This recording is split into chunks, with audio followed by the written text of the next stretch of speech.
시작하겠습니다. 네, 안녕하세요. 안녕하세요. 네, 그래도 많이 오셨습니다. 추운데 멀리서 오시고 또. 자, 2019년 이제 새롭게 시작했으니까 작년에 이제 TO가 안 났다는 안타까운 소식은 우리가 다 알고 있고, 그거는 지나간 거니까, 맞죠? 생각하지 말고 더 이상 올해는 어떻게 될지 아무도 모르고, 현재 작년, 재작년 이맘때쯤 다 마찬가지였어요. 맞죠? 몰랐단 말이야. 여하튼 확실하게 우리가 각오를 가지고 앉아 있으니까, 오셨으니까 새로운 마음으로 올 한 해 또 시작됐고 새롭게 시작을 해봅시다. 두려워할 필요도 없고 TO 걱정할 필요도 없고 현재에 충실하면 됩니다. 현재. 저도 마찬가지고 여러분도 마찬가지고. 자, 합격 설명회 동영상 들으시는 선생님들 중에 합격 설명회 안 들으셨던 분은 합격 설명회를 그 사이트, 인강 사이트에 가서 반드시 들으셔야 됩니다.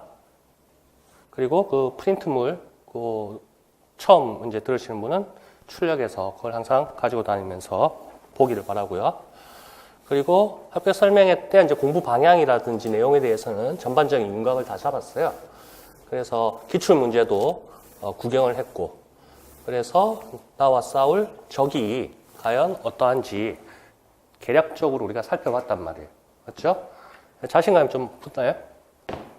자신감. 저는 시험 합격하는 거는 자신감이 반이라고 생각합니다. 자신감.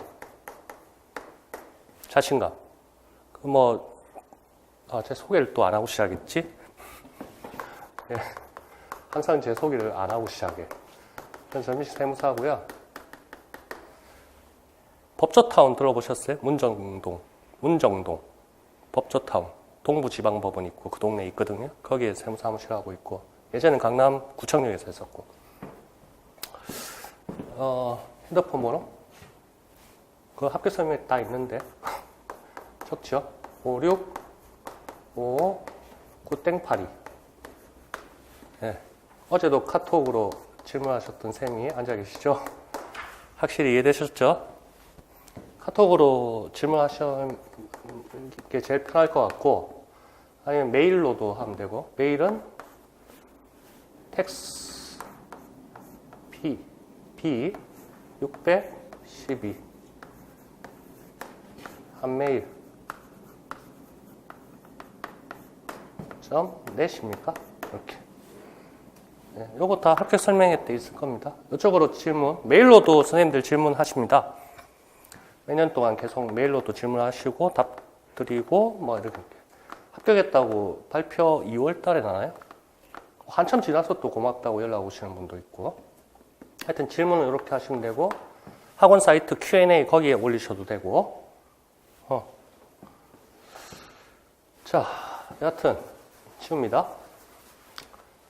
각종 시험에 있어서 우리 같은 임용시험도 마찬가지고,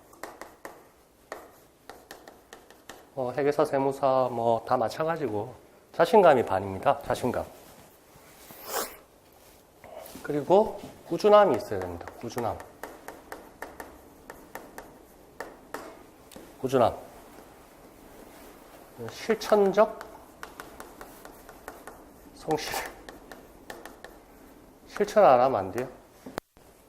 저는 항상 매사에 계획 잡는 게 엄청 더 큽니다. 범위가. 제 스타일은. 이 계획이 실천을 하기 위한 준비 단계지만 여기에 저는 항상 시간을 많이 투자한다고요. 근데 이런 사람 별로 안 좋잖아, 사실은. 머릿속으로 막 생각만 하잖아. 저희 직원이 항상 저한테 뭐라 하는데. 하여튼 실천. 자신감. 그겁니다. 시험은 이게 다 먹고 들어가는 겁니다.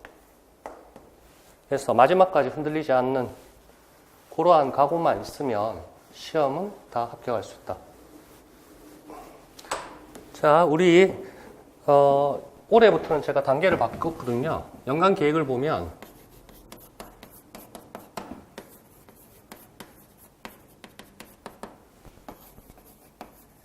2020학년도 시험이고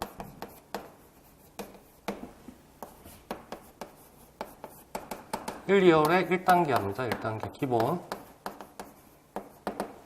그 다음에 3월달은 쉬고,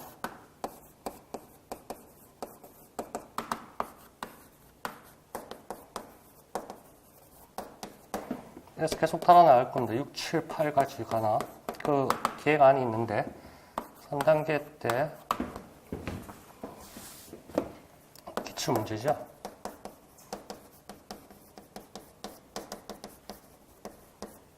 풀이 뭐 핵심 정리, 타이틀은 이렇습니다. 3단계 과목별 모의고사.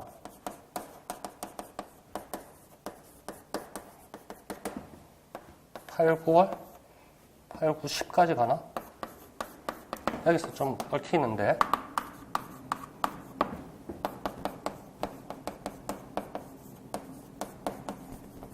이런 식으로 연간 2019년 시작될 겁니다. 계획을 이렇게 잡고 있고, 그 이전까지는 2018년까지 18년은 없었지만 17, 14, 15, 16, 17 다 1, 여기 하나 더 있었어 사실은. 그렇게 진행을 했다고요. 이게 5단계, 4단계, 이게 3단계. 여기에 사실은 심화라고 있었습니다.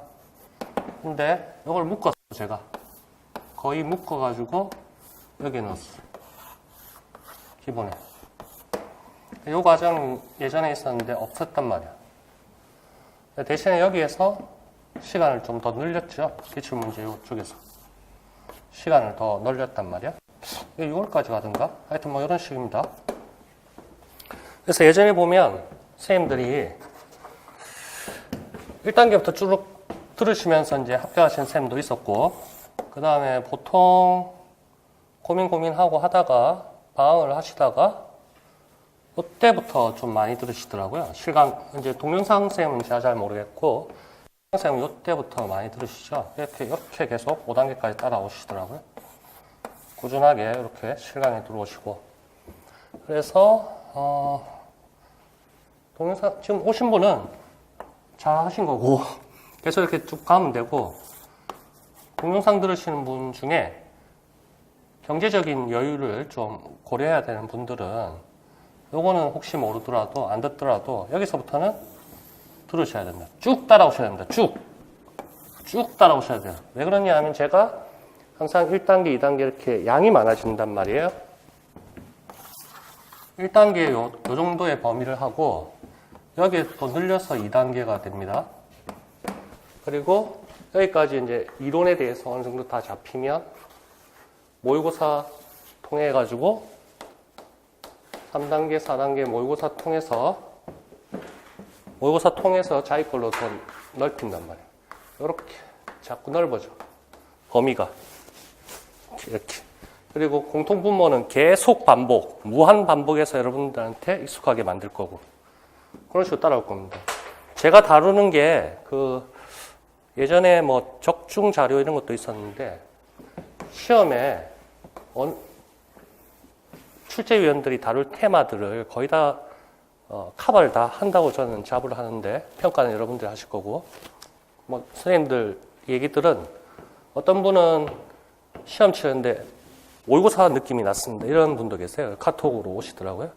그분은 75점 자기가 가답으로 예상을 했는데 합격 소식이 없었어. 뭐 하여튼 다뤄야 될 전체 범위에서 제가 1단계, 2단계, 3단계 하면서 계속 늘려갈 테니까 그렇게 따라오셔야 되고요.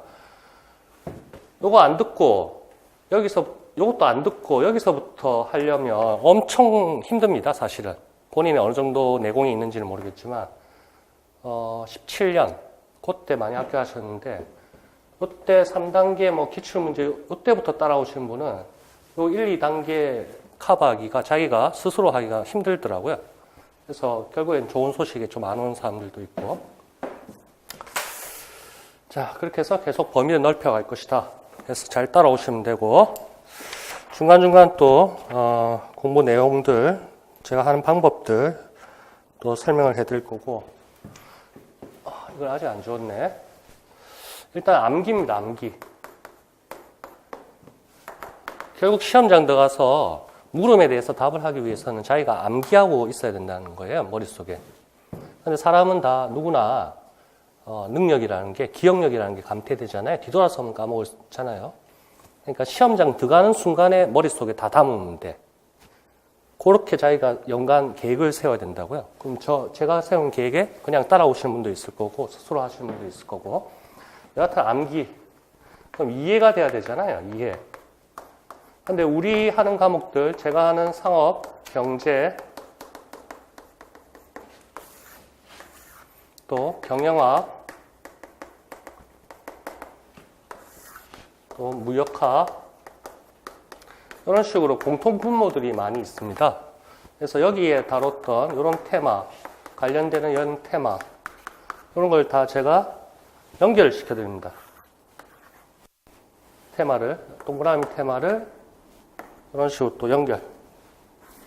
그러니까 전체를 볼 수 있도록 이제 자기가 이제 스스로 내공을 쌓아야 된단 말이에요. 저하고 같이 하면서 그렇게 될 거란 말이죠. 자, 암기다, 이해다. 그럼 어떻게 해야 되겠습니까? 이걸 하기 위해서는 결국에 시험장에서 물음에 대해서 1번, 2번, 3번 뭐 서술하시오 어쩌고저쩌고 하지만 어떤 내용들이 다 들어가야 되잖아요. 기존에 암기하고 있던 내용들이, 키워드들이. 그러면 이런 암기를 하기 위해서는 이론만 알고 있으면 문제에 접근하기가 힘들다고요. 문제 수없이 반복해야 된다. 이론, 문제, 이론. 특히 회계학 같은 경우에는 더 그렇고, 회계학은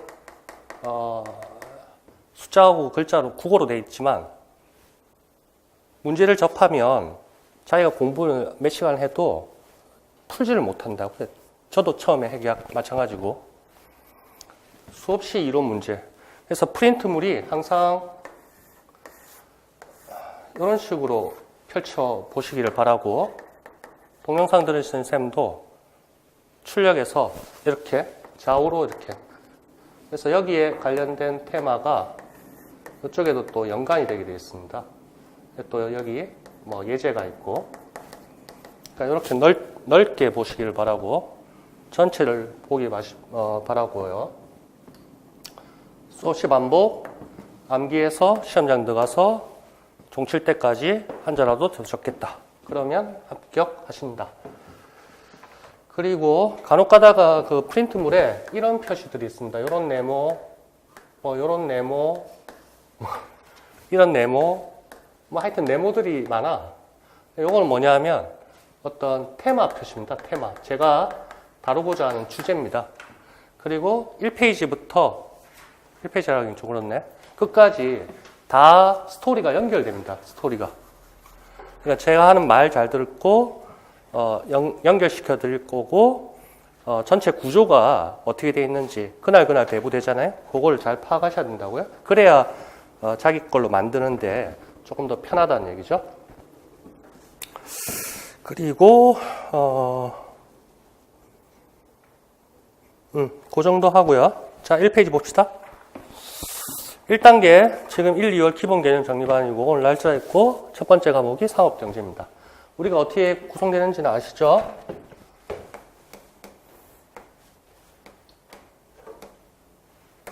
여기 회계학을 우리가 4조 할 거고,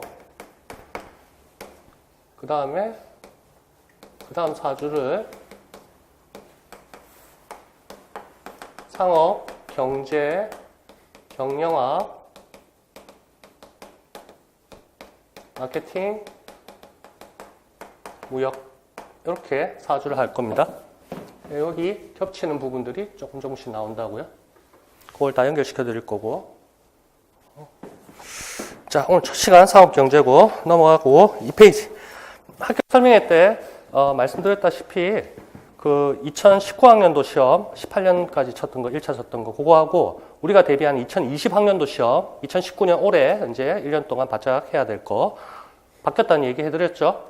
그래서 어떤 게 보였나요? 3교시에 있는 논술 10점짜리 교과 교육학에서 나왔던 거 그게 없어졌더라. 왜냐하면 1교시 교육학하고 중복되는 경향이 있다. 뭐 하는 짓이냔 말이지. 시간만 뺏어먹고. 맞죠? 그래서 날려버렸다. 그게 없어졌다. 폐지됐다.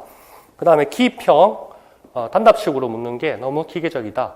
그래서 문항수가 축소됐더라. 2교시, 3교시 둘 다 기입형이 있어. 내문항, 이문항에서. 그래서 어느 정도는, 상실감을 학생들한테 안 주겠다는 거지. 그래도 쉽게. 그리고 서술형이 13문항에서 17문항으로 바뀌었습니다. 서술형이 이제 예전에는 5점짜리도 있었는데 다 날라갔고 다 4점짜리야. 그런데 서술형이 오히려 더 괜찮을 수도 있습니다. 왜냐하면 소문항들이 있잖아요. 물음. 조건에서 항상 우리가 어쩌고저쩌고 내용 적고 조건에서 이런 식으로 이렇게 해서 여기 하나, 둘, 셋 이런 식으로 나오잖아. 그럼 결국에는 여기에 뭐 기읍, 뭐 니은, 어휘 적는 거 있죠. 용어 적는 거. 그런 거 주는 문제들이 있단 말이야. 그래서 다 요거를 점수를 4점짜리를 못 받을 확률은 이제 약간 희박해졌다는 거지. 반타작 이상을 다 할 수 있다는 얘기지. 우리의 목표는 뭐였죠? 설명회 때 얘기했듯이 75점입니다. 너무 낮다고 생각하지 마세요. 역대 그 합격선 다 봤었죠? 여기서 마이너스 3점, 플러스 3점입니다. 그리고 암만 높은 서울 뭐 이런 데 빼고 웬만한 데는 다 얼마였죠? 62, 3점이었죠? 카트라인이. 우리는 여기에서 플러스 마이너스 3점입니다. 72, 78. 이 정도입니다. 1교시 교육학만 여러분들이 제가 학교 설명할 때 15점 잡았죠? 근데 사실은 1교시 교육학도 문단 구성에서 5점을 먹고 들어가잖아. 맞죠? 나머지가 하나, 둘, 셋, 4개 정도에서 15점이었잖아. 요거는 결국 지켜주기만 하면 다 줄 거란 말이야? 맞을 수 있단 말이야. 그럼 여기서 4, 4, 16에도 4, 4, 4, 3점 치면 하나 나고 반타작 날리면 얼마입니까? 8점, 10점. 15점 받을 수 있다는 얘기지. 그 이상을 받아야 돼. 이전에 18년, 19학년도 17년 말, 17년에 공부했던 쌤은 그 18점, 18.33 이렇게 받았거든요. 이 사람이 경기였나? 이 사람이 인천, 이 사람이 경기, 여자분, 남자분. 결혼한다는데? 결혼한다고 연락 왔던데? 청첩장. 하여튼 좋은 소식이 있고 20점이에요, 이 정도. 그러니까 이렇게 좀 높은 점수를 받게끔. 그러면 여기 나온다고. 요거 이상이 충분히 나온다고요. 그리고 요번에는 제가 저게 들어갔죠?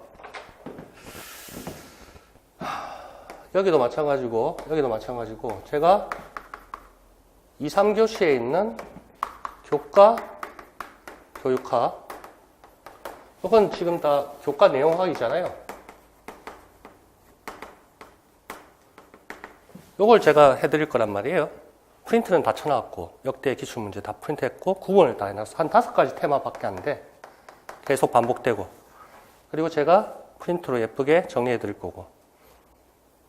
그럼 제가 전민식 강사가 담당하는 점수가 역대 우리가 합격 설명회 때 봤지만 몇 점입니까? 제가 도대체 1교시 이런 얘기를 왜 많이 하고 있지? 20점 2, 3교시가 80점 아니에요?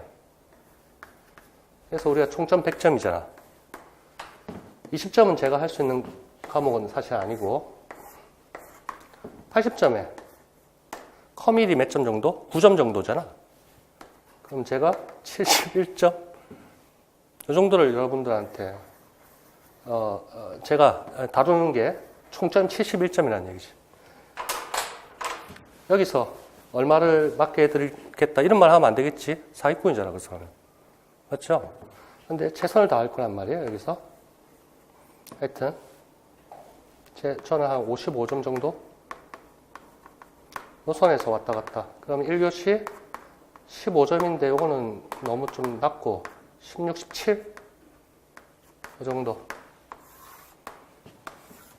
그 다음에 컴퓨터에서 반타작만 하자는 말이지 9점에서 4점만 하자는 말이지 컴에서 이건 송경희 교수님 하잖아요. 그러면 높네? 요걸 해볼까? 59, 60 잡으면 75 나오네? 15, 60 요거 5점 잡으면 몇 점이야? 너무 많다 맞지? 60점은 좀 힘들 것 같아. 55를 잡으면 60, 70, 74, 75 나오네. 재밌죠? 보통 합격하는 쌤들 몇 점 받는지 얘기 들어봤어요? 역대? 허쌤 있잖아요. 허쌤 합격하실 때는 허쌤 딱 1년 공부했잖아요. 딱 1년 공부했거든요. 저하고 1월 달부터 들었는지 아마 2단계 때 오셨는지. 근데 맨날 그 학원 수업 끝나고 도서관 혼자 가서 공부하더라고요. 고속버스 터미널 근처에 도서관. 그날. 그리고 교과서를 하나도 안 봤대. 교과서를 하나도 안 봤대. 그러니까 따로 기타 참고할 만한 것들은 따로 공부한 게 없어, 별도로. 그냥 제 수업만 따라왔어. 근데 합격하셨어. 그때 나이가 24살인지 아마 그래. 군대도 갔다 오고, 경찰 갔다 왔는지. 자, 이렇게 계획을 잡고 이제 따라갑니다. 할 얘기들은 다인 것 같습니다. 자, 이 3페이지. 목차입니다. 3페이지 목차 보면 다 이런 식입니다. 자, 경제활동, 상업, 유통, 금융, 정보, 무역, 기업과 경영, 일반적인 경영학들, 그리고 창업을 이제 주로 많이 이제 출제자들이 냈고, 이런 식으로 갈 겁니다. 유통 쪽에 물류라는 게 유통이 더 범위가 넓으니까, 맞죠? 이런 식으로 해서 공부가 될 것이다. 자, 역대 기출문제, 제가 표시를 해놨죠. 이걸 뭐 목차를 달달 외울 필요는 없겠지만 전체적인 구조로 보시면 되고 나중에 상업 뒤에서 또 한번 설명이 될 겁니다. 자, 18학년도 보세요. 세로 쫙 보세요. 색칠이 세 군데 돼 있죠. 세 문항이 나왔다는 얘기고 17년은 두 문항, 16년은 두 문항. 뭐 이런 식으로 나왔다는 얘기지. 자, 3페이지를 깍지 끼고 저기를 한번 봅시다.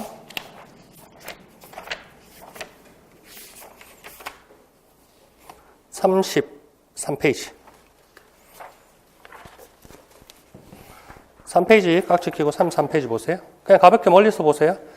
두 번째 점에 상업의 기능 있죠. 매매, 운송, 보관, 금융, 보험, 정보. 자, 주요 기능, 물류 기능, 보조 기능. 밑에도 마찬가지입니다. 유통의 기능, 점 네모 네 번째 거. 거기도 상적 유통, 물적 유통, 유통 조성 있죠.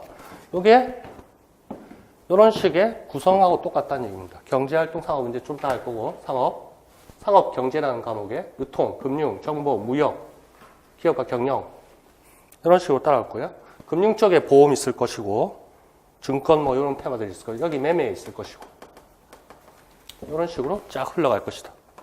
상업의 기능, 거기에 나오는 내용들하고 똑같습니다. 순서가 비교하시면 되고, 4페이지. 자, 요거 뭐 달달 볼 필요는 없습니다. 자, 봅시다. 18학년도. 가장 최근 시험이죠. 17년 말에 1차 쳤던 시험. 18학년도에 총 몇 점이 나왔나요? 상업경제. 굵은 테두리 보세요. 3문항이 나왔습니다. 3문항. 배점은 8점.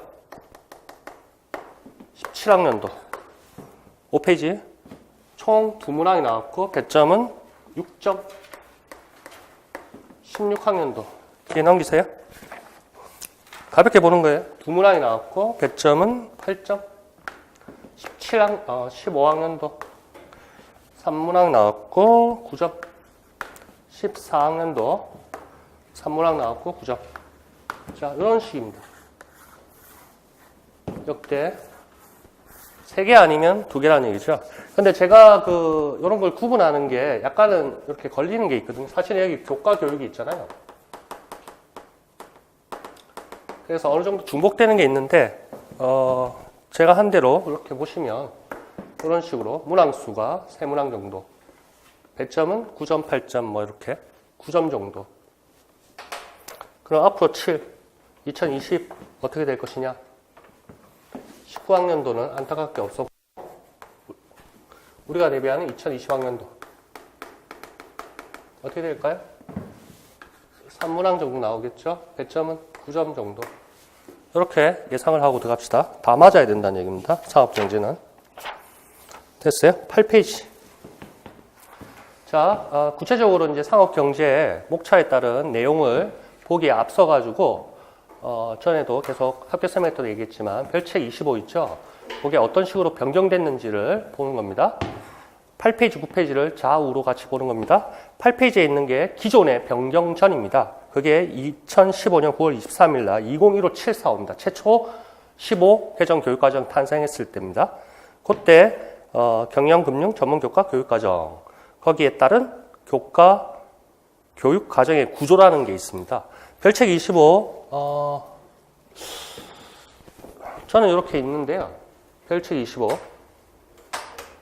지금 단계에서 요거를 옆에 끼고 보셔도 되고 어차피 가을에 한번 개정이 될 것 같긴 한데 그거는 지금 생각할 필요 없고 고민할 필요가 없고 요거를 그 이면지라든지 이거는 나중에 같이 해도 돼. 이미 프린트 하신 분 있나요? 없나요? 그건 이따 의논하고 같이 맡기면 돼요. 여기 복사집에. 거기에 보면 여기 앞 페이지에 교과 교육과정의 구조라고 이렇게 앞쪽에 나옵니다. 그게 변경되는 건데 같이 살펴봅니다. 왼쪽 오른쪽을 번갈아 가면서 봐야 됩니다. 자, 그래서 오른쪽에 2018-150호입니다. 그러니까 왼쪽 페이지에 있는 거는 날립니다. 기억소에서 이제 없어도 되는 거죠. 자, 그렇게 변경이 됐습니다. 구체적인 내용은 둘째 치고 확연하게 뭐가 바뀌죠? 좌우로 봤을 때 이 테마는 뭐죠? 지금 교과 교육과정의 구조라는 테마입니다. 거기에 색칠해 놓으세요. 테마를. 이렇게 좌우로 봤을 때 어떤 게 눈에 띕니까? 뭐가 바뀌었다 하잖아. 그런데 줄이 있죠? 줄이 있으니까 줄이 사라졌어. 구분선이. 눈에 띄죠? 각 기준 학과별로 구분선이 사라졌다는 거. 그 다음에 중간 쪽에, 왼쪽에 중간 쪽에 실무 과목에 금융상품 세일즈라고 있었죠? 여기에. 금융상품 세일즈. 그 과목이 삭제. 그리고 여기에 추가가 됐습니다. 그게 뭐냐? 원산지 관리. 음영 표시가 다 되어 있을 겁니다. 그리고 유통 관리. 요거는 추가됐다. 색칠을 잘하세요? 이 말 좀 해야겠다. 저는 뭘 하냐면요. 시각화를 많이 합니다. 시각화. 그러니까 암기를 해야, 결국에 시험장 가서 암기한 거를 풀어 쓰는 거 아니야. 근데 어떻게 암기할 것이냐. 방법은 많지. 근데 시각화하고 자꾸 입으로 좀 말하는 거, 그걸 저는 많이 합니다. 저는 시각화 이거 좋아하거든요. 색칠을 많이 합니다. 색칠. 이게 재밌거든, 공부할 때. 색칠하고 막 뭐 이런 걸 좋아해. 형광펜 가지고 이렇게 색칠을 하지. 초록색은 테마를 말한다. 노란색은 회계 같으면 뭐 수익, 비용, 뭐 이런 손익 항목을 말한다. 노란색은 뭐 암기할 것이다. 그러니까 뭐 보라색, 뭐 저 뭐지? 분홍색 이런 거는 뭐 테마를 말한다. 분류 이런 거 할 때. 뭐 하여튼 나름대로 이렇게 해서 시각화를 많이 해야 돼요. 시각화. 그래서 머릿속에 그 책에서 봤던 우리 그 교재가 머릿속에 딱 기억이 나야 돼. 이런 것들요. 그래서 저는 그게 다 기억난다고요. 예전에 10년 전에 뭘 공부했던, 대학교 서적 어떤 걸 공부했던, 지금 이제 늙어서 이게 빠리빠리 기억은 잘 안 나는데 어디서 봤지가 딱 그게 연상이 돼요, 머릿속에. 그래서 이제 찾아보면 거기쯤 있는데 하면 다 나온단 말이야. 근데 여러분들은 일단 1년 동안 공부해서 시험장 들어가서 시험장에 앉아서 써야 되잖아. 근데 거기서 논리를 따지고 뭐 이거 어떻게 됐더라 이걸 하면 안 돼. 시간이 안 돼. 그거는 시험 준비하는 단계에서 이전에 다 해야 되고 시험장 가서는 그냥 기계적으로 탁탁탁 적어야 돼. 1교시 교육학도 마찬가지예요. 60분 동안 적어야 되는데 뭐 평균적인 속도야, 내가 글 쓰는 게. 그렇다면 수많은 연습을 해서 탁탁탁 암기가 돼야 된단 말이야. 그래서 이게 뭐였더라 이러면서 이러면 안 돼. 그러니까 그 이전까지 엄청나게 해야 된다는 거. 자, 하여튼 자, 그게 두 과목이 추가됐다는 거, 구분선이 삭제됐다는 거. 그리고 새롭게 바뀐 거 오른쪽 거 보면 이런 표시들이 있죠. 여기 이런 표시들이 자꾸 나오죠. 그래서 밑으로 이렇게 쫙 가면 경영사무과, 재무회계과, 유통금융과, 판매과, 요 과명도 기억하셔야 됩니다. 알겠죠? 우리가 별책 25 경영금융 전문교과 교육과정이잖아. 우리가 전문교과 2죠. 전문교과 2가 몇 개 교과 교과군이 몇 개입니까? 17개인지 그래. 17개 교과군인지 그래. 그 중에 우리가 1봤다야. 첫 번째 타자. 우리 밑에는 뭐 보건, 미용 있고, 뭐 있어. 전기, 금속, 있어. 하여튼 17군데 그래. 그 중에 1번 타자고, 기준학과, 경영금융교과 구분, 교과 구분이죠. 교과군 구분이 경영금융교과고, 기준학과 나중에 계속 반복해서 외워야 되고, 그 기준학과에 따른 기초과목이 뭐냐, 실무과목이 뭐냐, 가로로도 암기가 돼야 된단 말이야. 수없이 반복해야 돼. 그 다음 전문 공통과목은 성공적인 직업생활, 요거 8자 반드시 암기가 돼야 되고, 그래서 경영사무과의 회계원리가 재무회계과에 말고 유통, 금융, 판매 거기에서 똑같이 중복돼서 편성되어 있다. 그런 것들이 별표로서 지금 색칠이 되어 있습니다. 음영 표시가. 그리고 재무회계과는 어떻습니까? 경영사무과에 있는 상업, 경제, 기업과 경영 그렇게 밑에 두 개를 위에 있는 걸 끌고 내려오고 사무관리까지 마찬가지네. 유통과도 상업, 경제, 기업과 경영, 사무관리, 회계원리 끌고 내려오고 다 밑으로 끌고 내려와. 위에 그 기준학과에 있었던 거 그런 구조를 이해를 하시고 어떻게 구조가 되어 있나. 그러면 별표를 표 밑에 보세요. 주해서 표 밑에 별표는 다른 교과군 또는 다른 기준학과에 편성된 과목인데 끌고 와서 다른 학과에서 기초과목으로 쓴다. 뭐 이런 내용이야. 알겠죠? 그런 식으로. 그 다음에 실무 과목은 이제 또 암기가 돼야 될 것이고 인력 양성 유형 있죠? 진로. 거기에서 음영 표시된 게 새롭게 들어간 겁니다. 왼쪽에 기존에 없던 게 새롭게 운송사무원, 무역사무원 이런 것들. 그리고 사라진 게 있어. 그 인력 양성 유형에 사라진 게 왼쪽에 보면 판매과의 방문 판매원 있죠. 그거는 사라졌다는 얘기지. 자, 잘 보이죠? 음영 표시가 다 돼 있으니까. 자, 왼쪽 거는 잊어버리면 되고 혹시 모르니까 기억해야 될 게 뭡니까? 실무 과목에 금융과에 있던 금융상품 세일즈가 삭제됐다. 그건 기억하시고 대신에 유통과에 두 과목이 새롭게 추가됐다. 뭐냐? 원산지 관리, 유통관리. 원산지 관리사 이런 것도 시험이 있는 것 같은데. 자, 그렇게 보시고 밑으로 내려와요. 9페이지 밑에. 성공적인 직업생활 전문 공통과목이라는 거 알고 있고 기초과목이 16과목이고 실무과목이 27. 합쳐서 44과목이 된다. 하나, 16, 27 이런 식으로. 기초, 실무과목 구분해야 되고 과목명은 천천히 이제 반복하면 암기가 될 것이고 자, 기초과목의 첫 번째 타자가 뭡니까? 상업, 경제. 두 번째 타자가 기업과 경영. 요거 눈여겨봐 주시고 오늘 암기를 하십시오. 1번 타자 상업 띄우고 경제. 2번 타자가 기업과 띄우고 경영. 그거를 암기. 실무 과목에 16, 17이 추가됐다는 거 됐다. 그 정도 보시고 10페이지, 11페이지. 자, 이걸 왜 하냐 면 지금 하는 게 어디까지가 연장이 되냐 하면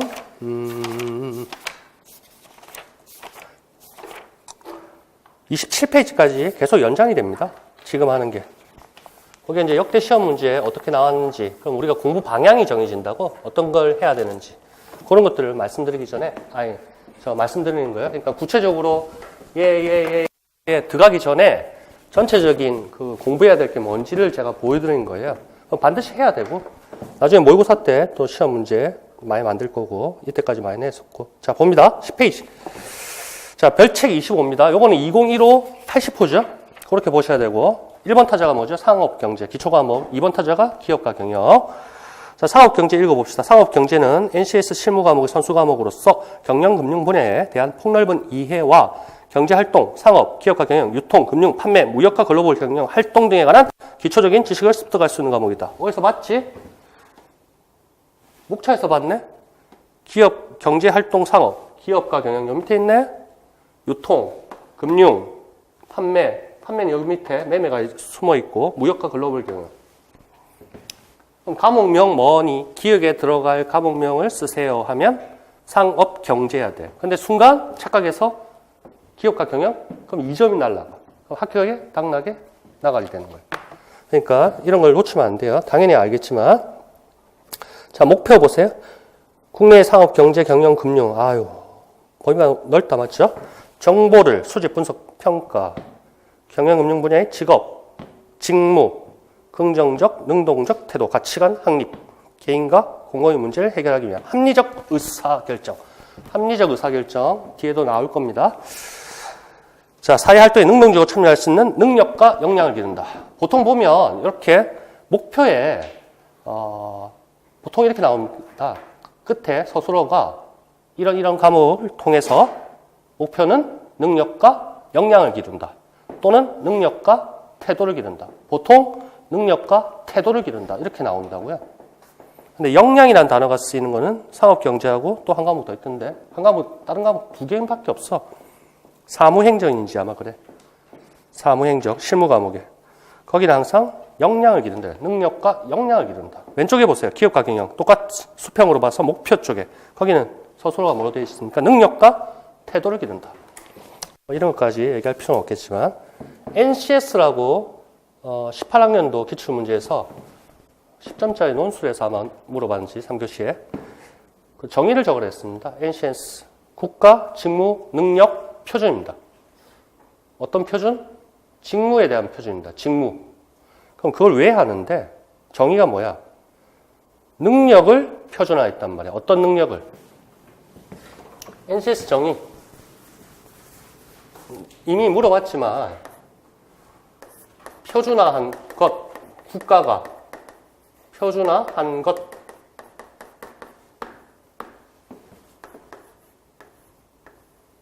내셔널 컴피턴시, 컴피턴스. 코어 컴피턴스 경영할 때 핵심 역량 나올 거고 스탠다드 뭐 이렇게 될 거고 S를 붙였나? 스탠다드로 그냥 끝냈네. 표준화한 것. 무엇을? 능력을 표준화한 것. 어떤 데 사용되는 능력? 직무에 사용되는 능력을 표준화한 것. 왜? 직무를 성실히, 성공적으로, 성실히보다는 성공적으로 뭐 하는데? 수행하는데 대한 능력을 표준화한 것. NCS. 국가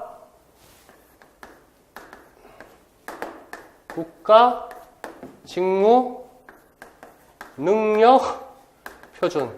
이 단어에 다 들어가 있잖아. 이렇게 연습을 하면 됩니다. 표준, 무엇을, 능력을, 어디에 사용되는, 직무에. 왜? 직무를 성공적으로 수행하기 위해서 표준화한 것. 국가 직무 능력 표준. NCS.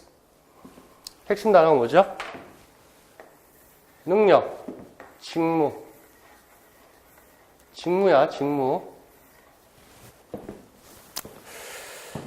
자, 그렇게 보시면 되고, 밑에, 내용 체계 항상 이렇게 각 과목별로 나옵니다. 목차가 똑같거든요.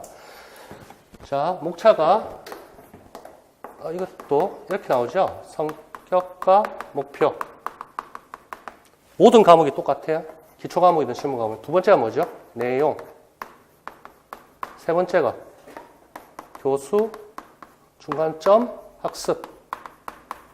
네 번째가 평가. 이건 다 아시죠? 여기 내용에서 항상 뭐가 나오죠? 내용, 체계. 이게 뭐지? 내용, 영역별, 뭐? 성취, 기준. 여기에는 뭘로 되어 있나요?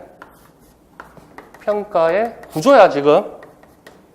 모든 별책 25의 모든 과목의 구조를, 틀을 말하는 거야. 평가의 주안점. 계속 반복하면 되잖아. 여기는 뭐죠? 성취, 수준. 이렇게 되지? 기준. 내용 체계는 항상 어떻게 됩니까? 박스가 이렇게 나오죠? 그래서 시험 문제로 만들어. 처음이 아니지. 이런 식으로. 여기 음영 표시가 돼 있지? 여기 내용, 영역. 지금 구조를 말씀드리는 거예요. 그대로 끌고 와서 내용, 영역, 요소 이렇게 돼 있죠? 맞나요?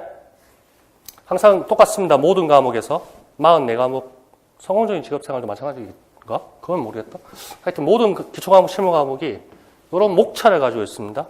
성격 목표는 또 성격 목표 나눠질 거고 방금 봤듯이 자 구조가 그렇습니다. 그래서 내용 체계에서 내용 영역, 내용 영역 요소 이런 게 핵심입니다. 여기에 비워놓고 기억에 들어갈 영역 명칭을 쓰세요. 과목명을 쓰세요. 뭐 이렇게 나옵니다.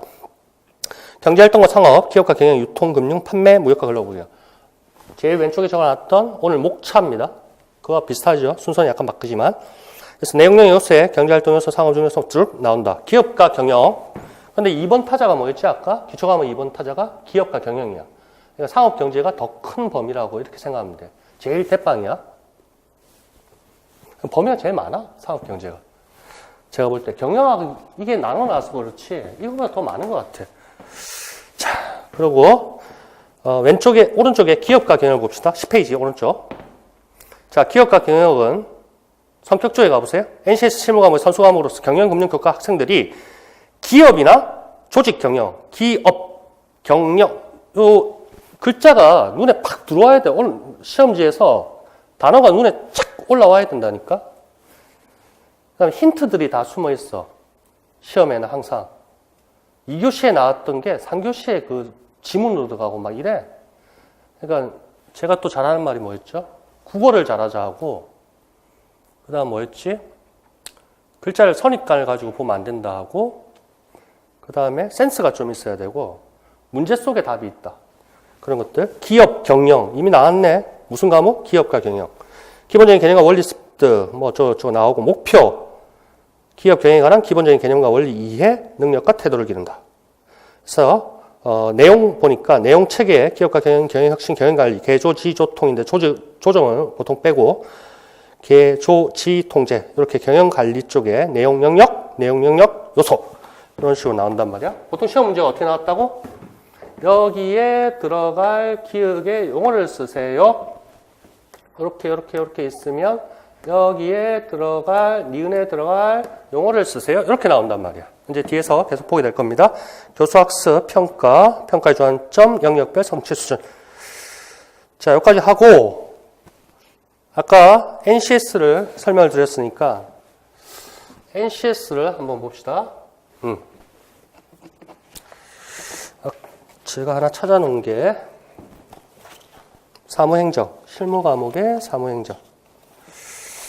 NCS 그 사이트 들어가서 좀 구경해 본 적 있나요? NCS 시험도 있다 이러던데. 자, 지금 설명드릴 거는 참고만 하셔요.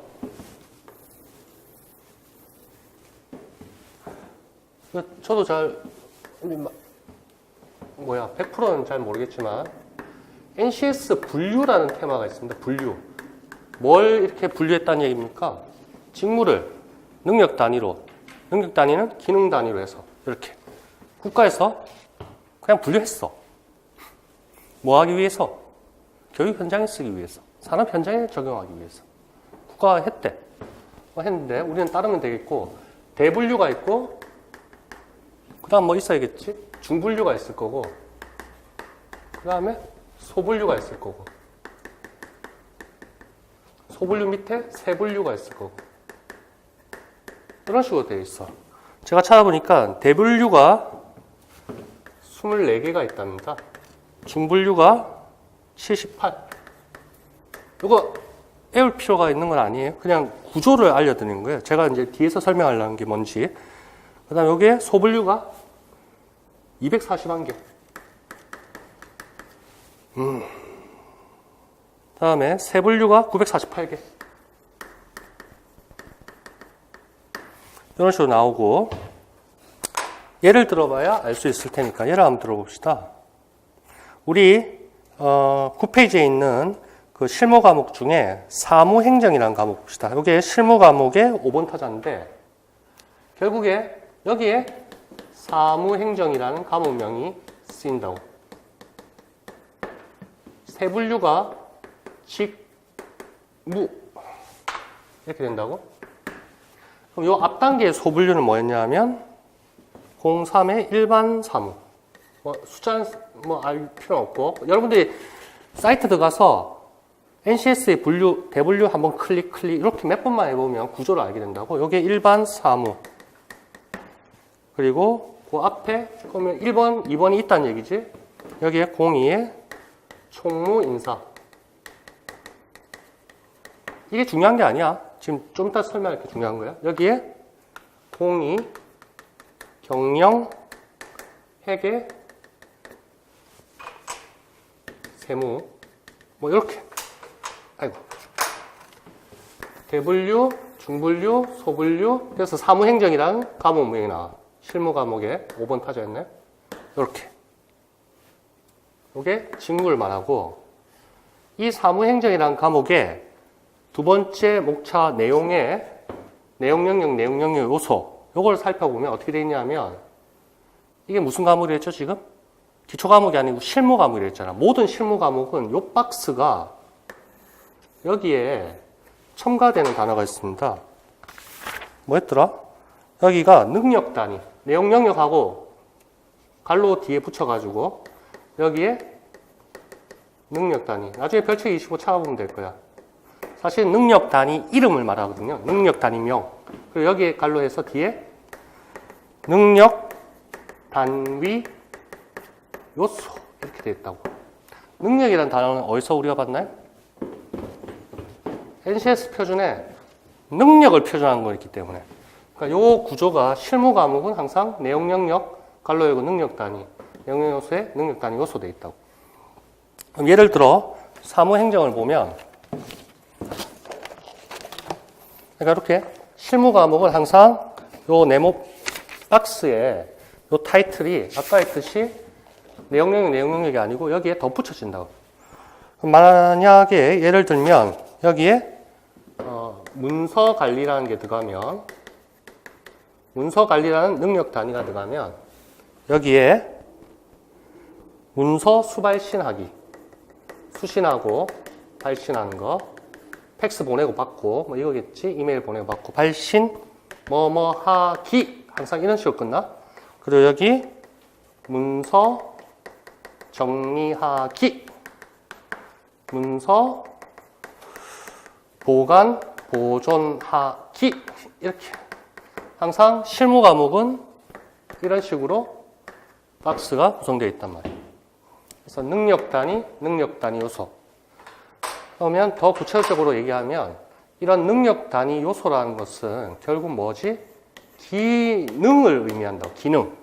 직업의 능력을 표준한 것인데 그 능력을 이해하는데 필요한 핵심 능력인 기능을 의미합니다. 하기, 정기, 기 이런 식으로 나중에 보는데 참고하라고 제가 설명드린 겁니다. 자, 그 정도만 봐주시고 NCS 대분류가 24개가 있고 우리가 17개 교과군으로 되어 있네. 우리는 1번 타자 25 경영금융, 두 번째가 그 밑에 있는 게 26이 보건복지, 27이 디자인 문화 콘텐츠 뭐 이런 식으로 나오네요. 선박운항이 41번으로 제일 밑에 있고. 자, 됐습니다. 그 정도 하면 될 것 같고.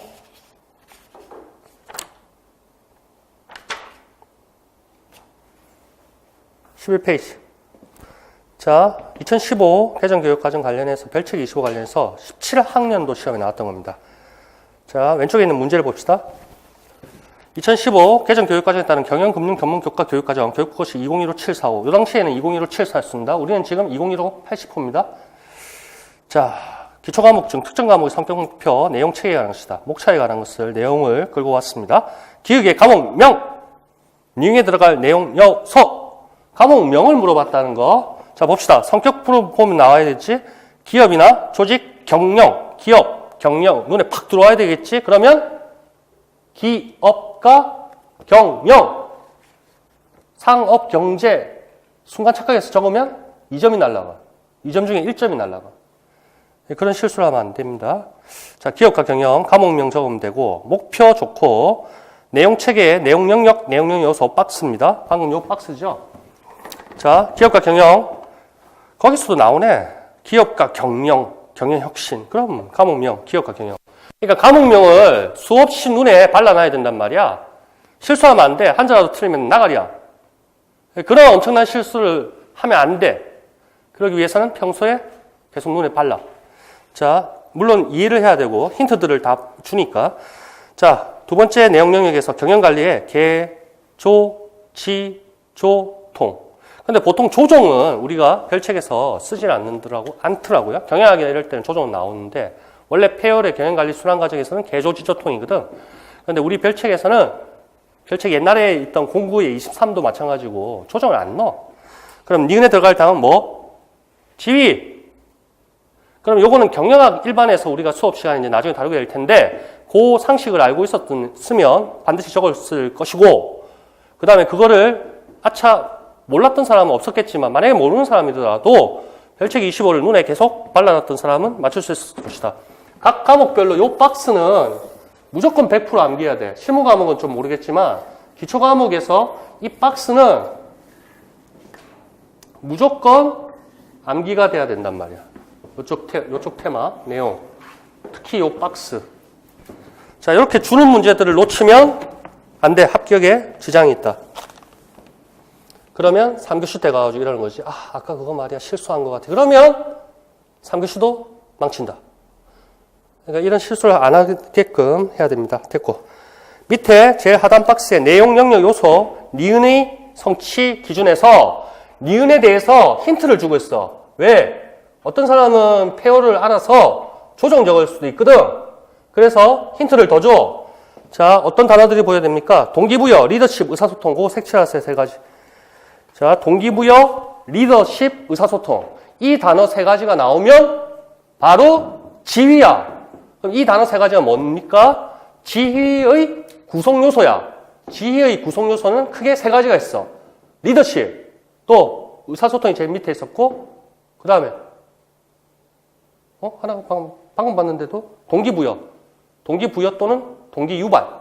마찬가지 맥락이고 그 세 가지를 암기를 합니다. 교양할 때 또 물어봅니다. 그때 대답해 주셔야 됩니다. 알겠죠? 세 가지. 리더십 하면 누가 떠올라야 되지? 레빈이라는 학자 떠올라야 됩니다. 레빈. 들어보셨죠? 어느 사람인지는 정확히 모르겠지만 그 사람이 리더십의 유형을 세 가지로 나눴어. 뭐가 있었지? 리더십의 유형, 레빈. 자꾸 좀 왔다 갔다 한다고 느끼면 안 돼요. 결국에 시험장에 가서는 섞인단 말이야. 그러니까 이 연습을 계속 하는 거예요. 레빈이라는 학자 있습니다. 레빈. 여기에서 리더십의 유형이라는 테마입니다. 리더십의 유형. 종류, 마찬가지 맥락이지. 1, 2, 3 있겠지. 제 이름이 뭐죠? 전민식이죠? 전민, 자유. 이게 뭐야? 민주형, 전재형, 자유, 방임형. 이거 세 가지도 암기하세요. 전, 민, 자유. 주로 이제 앞대가리를 많이 이용할 겁니다. 왜 그러느냐? 시험장 들어가기 전에는 이해하면서 애우겠지만 시험장에서는 기계적으로 바로 0.1초 만에 나와야 되니까. 근데 헷갈려. 앞대가리 있다는 게 너무 많으면. 근데 그 헷갈리지 않을 단계까지 가려면 수없이 반복해야 된다. 밖에 없습니다. 제 이름 알죠? 전민식, 전민자유. 전재형, 민주형. 전재형은 군림하겠다는 거고, 직원들한테. 자유방임, 내버려 두겠다는 거고, 직원들을. 리더십. 저는, 우리 회사는, 저는 민주형.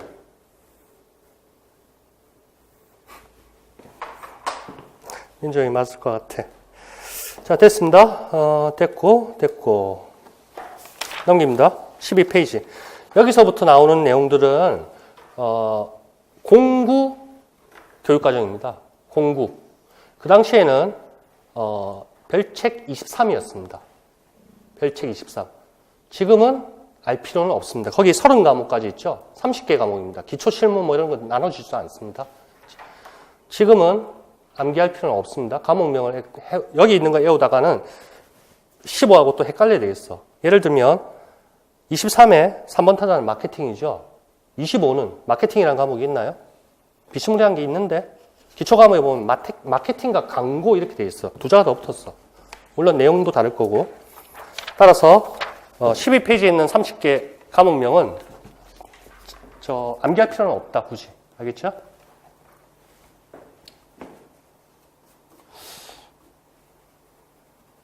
아까 별책 25에서 개정 전, 개정 후 봤었죠? 떠오르죠, 머릿속에? 개정 전에 있던 한 과목이 삭제됐어. 그 과목 이름 뭐였죠?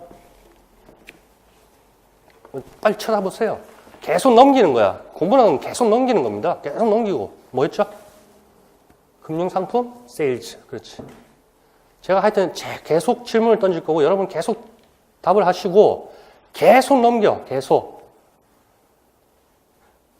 그래서 저도 뭐 다른 거 공부할 때 마찬가지지만 처음에 어떤 분량까지 할 때는 시간이 10시간이 걸리고 뭐 한 달이 걸리고 하잖아요. 책 한 권 뭐 1000 몇 페이지, 1500 이런 거 보려면 몇 달이 걸리잖아요. 두 번 때는 줄어들고 세 번 때는 점점 시간이 줄어들죠. 시험장 들어가기 직전에는 아침에 시험장 가서는 이렇게 넘겨봐야 될 거 아니야. 그럼 그거 넘기면서 머릿속에 이렇게 다 연상이 돼야 될 거 아니야. 그런 단계까지 가야 되니까 수없이 찾아보고 수없이 색칠하고 수없이 해야 됩니다. 자, 그래서 역대 기출문제가 어떻게 출제되었는지 살펴보고 우리 시험에 도전하는 시험에 20학년도에 대비하자. 그런 취지. 자, 12페이지 그 하단에 있는 거 13학년도 문제입니다. 요거는 지금 기억해서 곱해 치세요. 07 개정교육과정입니다. 13학년도 시험이니까 12년도 말에도 07을 물어봤다고. 요거는 답은 상업경제 과목이었고 니은 디귿인지 아마 그래요. 경제활동과 상업, 무역과 국제경영, 비즈니스와 상업정보 이런 과목이 그 당시에는 없었다는 거야. 자, 이런 식으로 물어봤다는 겁니다. 지우세요. 자, 힌트만 보는 겁니다. 그 당시에는 또 객관식이었고. 자, 13페이지 보세요. 상업경제. 상 1점 상업경제죠. 요건 23에 이런 식으로 표기가 되어 있습니다. 23은. 지금은 기억할 필요 없다. 그냥 모습만 보는 거예요. 어떻게 물어봤는지. 자, 기초적인 개념 원리, 상업정보 계열, 전문교과, 학습에 필요한 기초지식을 습득할 수 있는 과목이다. 자, 여기에 보면 12페이지 제일 상단에 보면 무슨 계열, 전문교과 이렇게 표시되어 있습니다. 12페이지. 그래서 그게 별책 23이다. 이렇게 나옵니다. 이 당시에는 공부 개정 교육 과정에서는 5개 계열인가 있었어요. 그 중에 우리는 상업, 정보 계열이었단 말이에요. 자, 참고 마시고. 자, 경제활동과 산업, 기업과 경영, 유통, 금융. 지금하고 목차하고 비슷하죠, 사실은. 사실은 비슷하죠? 자, 깍지 끼고 10페이지 보세요. 거기에 왼쪽에 상업 경제 있죠? 그 내용 영역 요소하고 13페이지에 있는 그 영역, 내용 요소. 이것도 표기가 좀 바뀌었지. 요 박스하고 보세요. 똑같네? 비슷하네? 맞죠? 비슷해. 자, 상업 경제. 영역별 내용, 뭐 교수학습 평가 이런 식으로 그때는 목차가 구성됐다. 지금하고 약간 다릅니다. 자, 참고만 하시면 되고 14페이지. 자, 2015학년도 기출문제. 공구 개정 교육과정, 상업정보 전문 교과 교육과정. 사실은 이걸 어떻게 표기해줘요? 상업정보 계열, 전문 이렇게 출제자가 적어줘야 되는데. 자, 2011-361호다. 기억서에서 삭제하면 되고 물류관리 과목이라고 과목명은 제시를 해줬습니다. 그리고 아까처럼 네모 박스 있죠? 영역. 이 당시에는 내용 요소 이런 식으로 돼 있었다. 표기가. 지금은 내용 영역, 왼쪽이 내용 영역, 오른쪽이 내용 영역 요소 이렇게 돼 있잖아요. 자, 물류의 이해, 물류 정보 중간에 갈로 안에 들어갈 뭐냐? 오른쪽에 힌트를 보는 거야. 운보, 하포, 운송 보관, 하역, 포장. 그럼 왼쪽에 들어갈 내용 영역은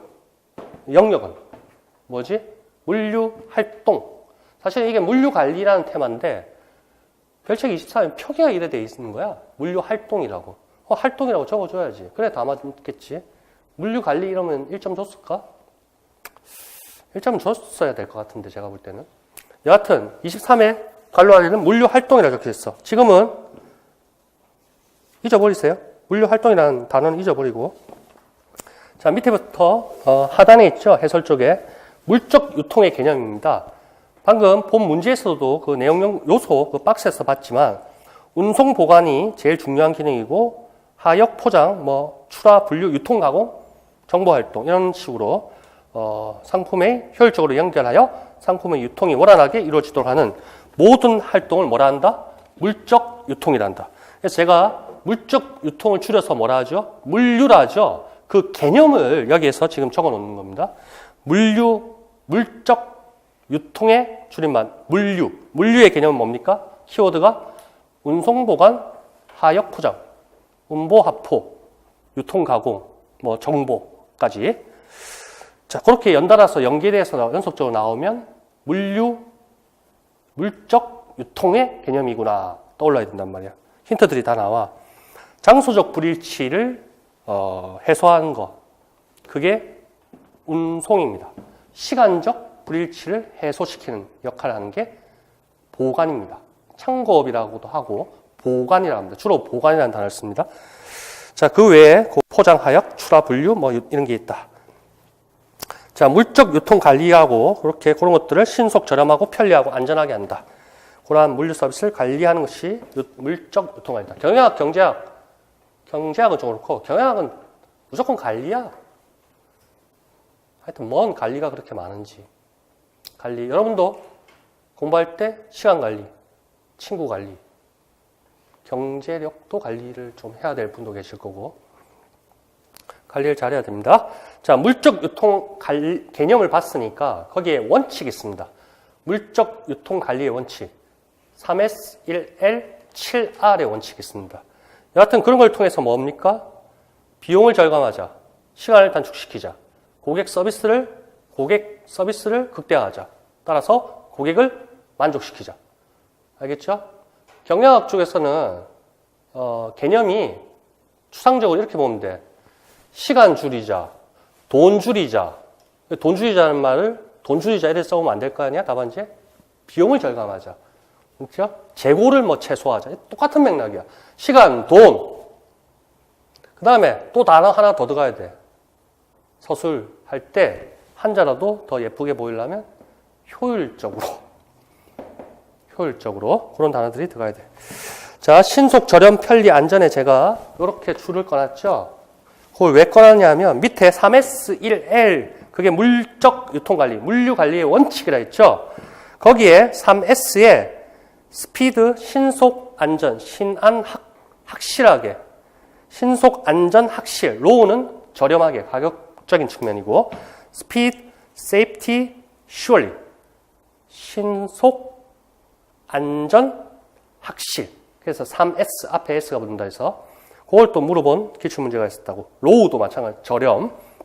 그래서 물류관리의 원칙, 개념을 적으시오 하면 항상 신속, 안전, 확실, 저렴 이렇게 기계적으로 나올 수 있도록 연구가 돼야 된다. 그게 3S, 1L이 다 물적 유통의 개념 쪽에 다 녹아든 개념 단어들이란 말이야. 그 다음에 7R이 있습니다. 이것도 암기하기가 좀 힘듭니다. 그러니까 R이 전부 right가 붙는다. 적절한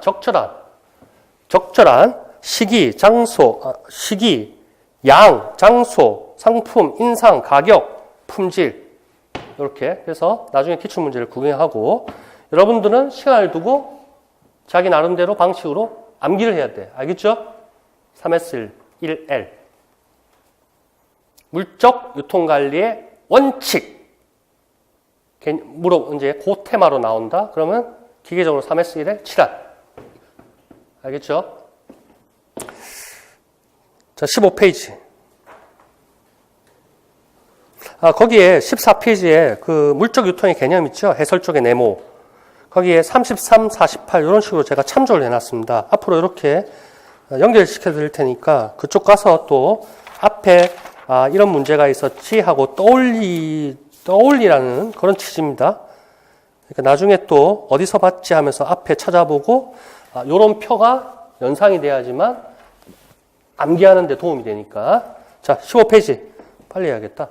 자, 결국에 공국개정교육과정 2015학년도 공국개정교육과정 과목명 쓰세요 이겁니다.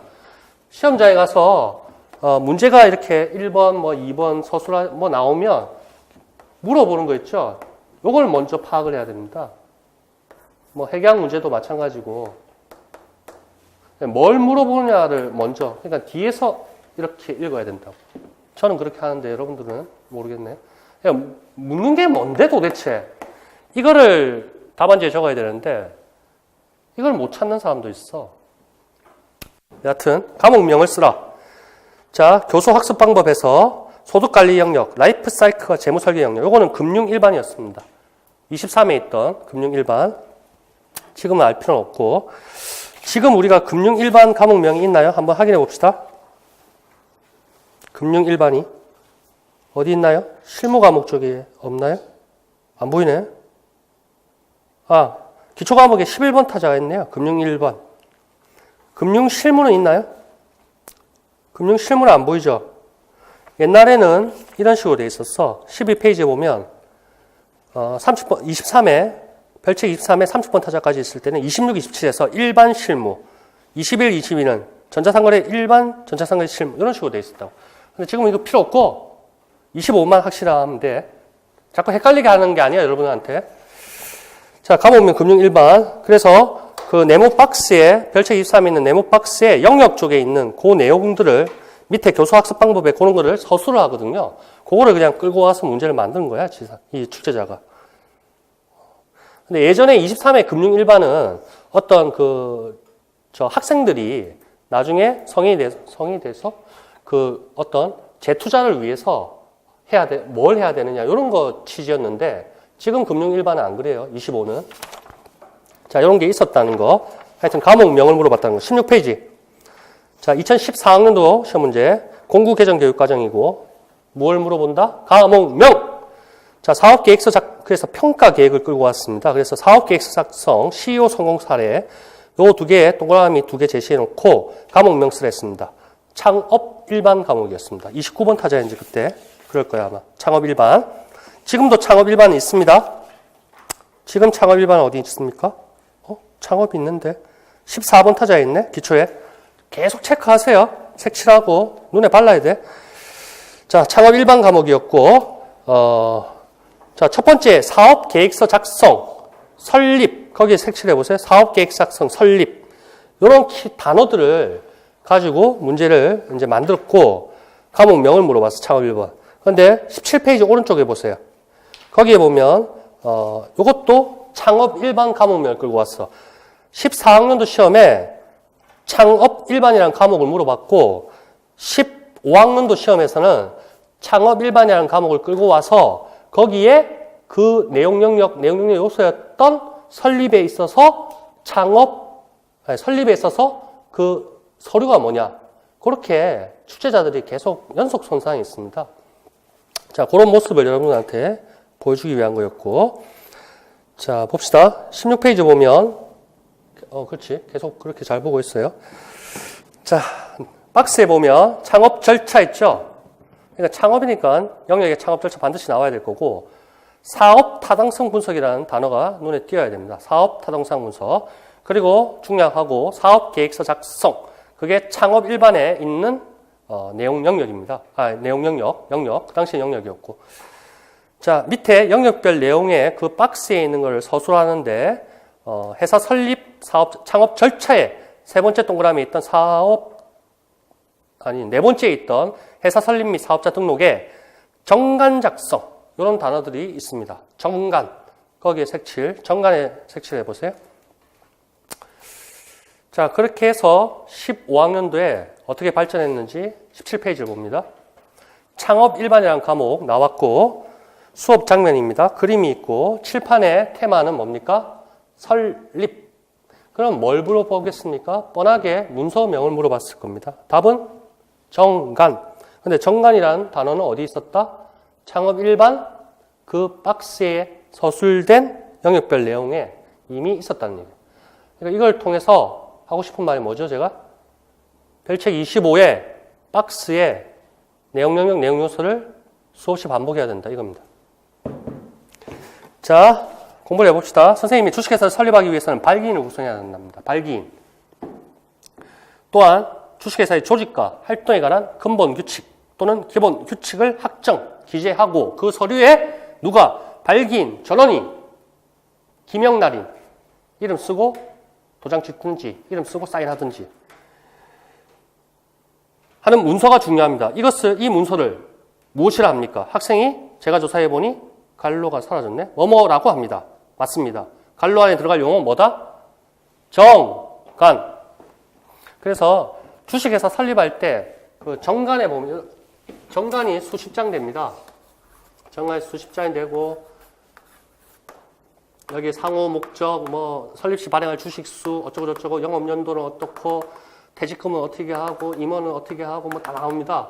제일 마지막 장에 보면 내용들이 들어있을 거고 여기 갑돌이, 갑순이, 발기인 이렇게 해놓고 여기 도장 이렇게 한다고. 이렇게 발기인들이 있다고. 이 사람들이 발기 설립이라면 주주가 되는 사람들이에요. 요 서류를 뭐라 한다? 정간이랍니다. 저도 이제 새로운 법인들 수임할 때 항상 정간을 받거든요. 법인 등기부 등본도 받고 아니면 내가 떼볼 때도 있고 요 정간에 사업 내용, 목적, 상호 뭐 다 나옵니다. 임원에 대한 퇴직금, 뭐 퇴직급여 구정 뭐 다 나오거든요. 맨 마지막 장에는 발기인 사인한다. 이 서류를 뭐라 하는데 선생님이 물어봤어. 뭐라고? 정간. 근데 이미 창업 일반 쪽에 내용 영역 그 밑에 요소들에 다 나왔다는 얘기야. 정간 여러분들 본 적 있습니까? 본 적 없죠? 볼 필요는 없을 것 같아. 매년 이맘때 다 정간을 가져와가지고 보여줬는데 별로 관심 있게 안 보시는 것 같아. 자, 설립이라는 칠판의 테마에 통해서 문제를 끌고 와서 물음은 문서명 정간이랍니다. 됐고, 그 다음에 밑에 박스는 제가 이제 덧붙인 겁니다. 이 내용을 통해서 여러 가지 테마가 나오는데 거기서 시험에 대비해서 한번 공부를 해봅시다. 자, 설립에 대해서 주식회사 설립 방법이 발기 설립이 있습니다. 여기에 대별되는 양대 산맥이 모집 설립이 있습니다. 이 단어들 기억하세요? 발기 설립, 모집 설립. 이런 식으로 쭉 왼쪽으로 이렇게 구분되는 겁니다. 굵은 선이 보이죠? 자, 설립 절차가 결국에 실체를 형성하는 절차, 그 다음 두 번째 절차가 뭐죠? 설립 등기라고 있습니다. 여러분 부동산 등기부 등본 본 적 있나요? 법인 있겠죠? 법인 등기부 등본은 본 적 없죠? 법인 등기부 등본 그게 나오는 겁니다. 그러면 설립 연월이 나옵니다. 그럼 설립 등기를 함으로써 법인이 주식회사라는 회사 법인이 응애응애하고 엄마 뱃속에서 태어나는 것처럼 설립 등기를 함으로써 회사 주식회사가 법 인격을 취득하는 거야. 사람으로 치면 엄마 뱃속에서 나왔을 때 인격을 취득하는 거고 인격을 취득한다는 게 뭡니까? 권리 의무의 주체가 된다는 뜻이거든요. 인이 자연인, 법인 이렇게 두 가지로 크게 구분됩니다. 그래서 요 인이라는 게 권리와 의무, 책임, 그 주체가 되는 이런 걸 뭐 상법이라든지 민법 이렇게 다 나눕니다.